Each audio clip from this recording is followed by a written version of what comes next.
साक्षी बांजल जो हमारी इस national authorities of India limited की प्रोटोलिंग अधिकारी हैं और ये पूज्य गुरुदेव के साथ लाल बत्ती लेकर निरंतर चल रही हैं, अपनी जिज्ञासा रखना चाहती हैं। आदरणीय सुमेश जी बांजल और साक्षी बांजल मिलकर एक जिज्ञासा रखेंगी। जनपद प्रमुख और राजेश जी मिलकर यहाँ जिज्ञासा रख रहे हैं।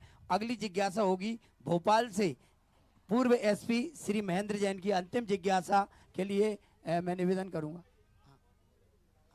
महाराज श्री नमस्तु नमस्तु नमस्तु।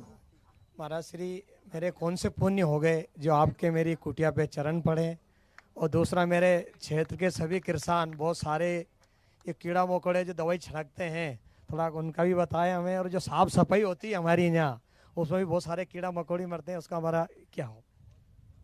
अपने सभी दर्शनकारों ने एक बात कही है कि हम अपना पूरा प्रयास रखें, सफाई रखें कि कीड़े उत्पन्न न हो पाए। जो प्रयास हम कीड़े उत्पन्न होने के बाद करते हैं, यदि वही सावधानी हम कीड़े उत्पन्न होने के पहले कर लें तो शायद हमारे दोनों काम हो जाएंगे।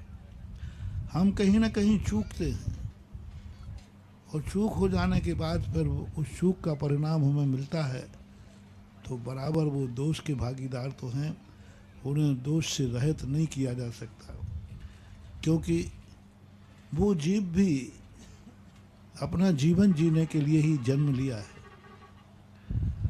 अब उसकी आराधना तुम्हें करना पड़ती है तो वो दोष के भागीदार तो बनोगे।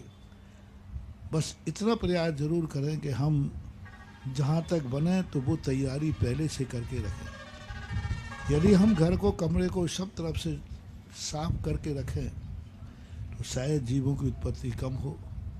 बाकी फिर दोष तो लगता ही है। उसी दोष के कारण तो गृहस्थी को मुक्ति नहीं मिल पाती। गृहस्थ सीधा मोक्ष को प्राप्त नहीं कर पाता। क्यों?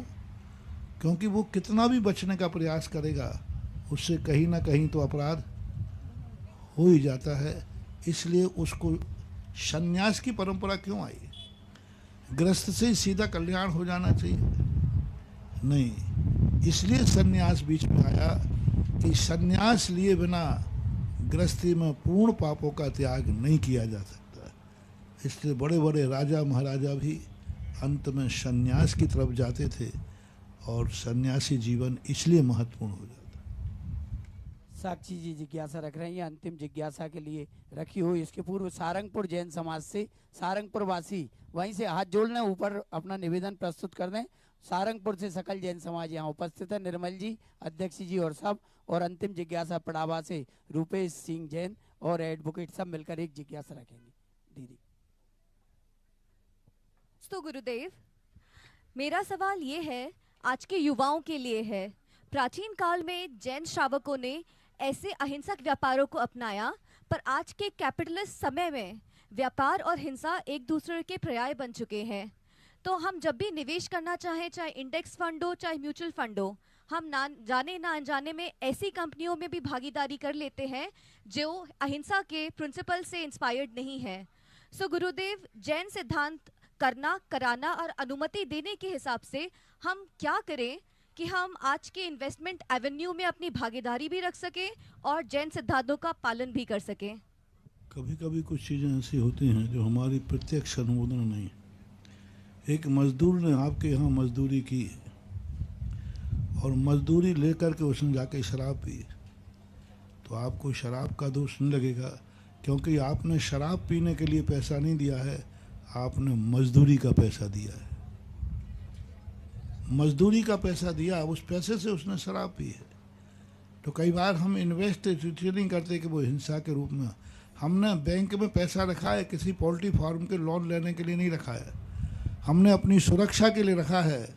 अब बैंक वाले पोल्ट्री फार्म को देते हैं तो उसमें रखने वाले का दोष नहीं है, क्योंकि उसका उद्देश्य रखने का ये नहीं था कि भाई जिससे लोन दे, उसका ये था कि हमारा पैसा सुरक्षित है, सुरक्षा रखने का भाव है। इसलिए अब बैंक क्या करेगा, मजदूर क्या करेगा, हम नहीं कह सकते। दुकान में व्यक्ति आता है, एक माचिस की काड़ी खरीदता है, तो माचिस तुमने दी, अब उस माचिस की काड़ी से वो आग लगा दे तो बेचने वाला नहीं। हाँ, तुम्हारा उद्देश्य यदि उसको उसी उद्देश्य से बेचना है तो बराबर दोष के भागीदार हो, क्योंकि संसार में बहुत सारे कार्य हैं जो निमित्त बनकर होते हैं, लेकिन हमारा परिणाम न होने से हम उस दोष के भागीदार नहीं। हेलो, नमोस्तु गुरुदेव। मेरे आराध्य गुरुदेव के चरणों में अतिशय क्षेत्र सारंगपुर के नमोस्तु नमोस्तु नमोस्तु। महाराज जी, इतिहास में अतिशय क्षेत्रों में कई क्षेत्र ऐसे थे जहां सैकड़ों सैकड़ों मंदिर विराजमान पहले थे, हजारों की संख्या में समाजजन थे, पर आज हम देखते हैं कि वहां सैकड़ों की जगह कुल एक दो मंदिर बचे हुए हैं। जहां हजारों घरों की समाज हुआ करती थी, वहां 40-50 घर की समाज है, और वो भी धीरे धीरे महानगरों की ओर प्रस्थान करती जा रही है, पलायन करती जा रही है। तो ऐसा क्या महाराज जी समय का परिवर्तन हुआ है, और ऐसे कैसे रोका जाए? नमोस्तु महाराज जी। पहला कारण है एजुकेशन, दूसरा कारण है मेडिसन। एजुकेशन एंड मेडिसन, ये दो चीज़ें आज के जीवन में इतनी अनिवार्य हो गई हैं कि व्यक्ति इन दोनों चीज़ों को पहले देखता है। दूसरा है उसकी महत्वाकांक्षा। वो महत्वाकांक्षा स्पर्धा, वो आज देख रहा है कि कितना प्रकार का विकास, घूमना, गाड़ी, बंगला। आज उसे रहने के लिए मकान नहीं चाहिए, आज उसे मकान के साथ उसे ऐशो आराम चाहिए। पहले लोग मात्र रहने के लिए मकान खोजते थे, वो एक गली में चल जाएगा। आज कहता रहने का मकान नहीं चाहिए, हमें एक बंगला चाहिए। मकान और बंगले में अंतर आ गया। तो ये सब सुविधाएं आज महत्वाकांक्षा कारण बनती हैं, और मंदिर उसमें कभी कभी साइड में रहता है। मंदिर का ही मूल दोष नहीं होता, कुछ अपने विचारों का भी होता है।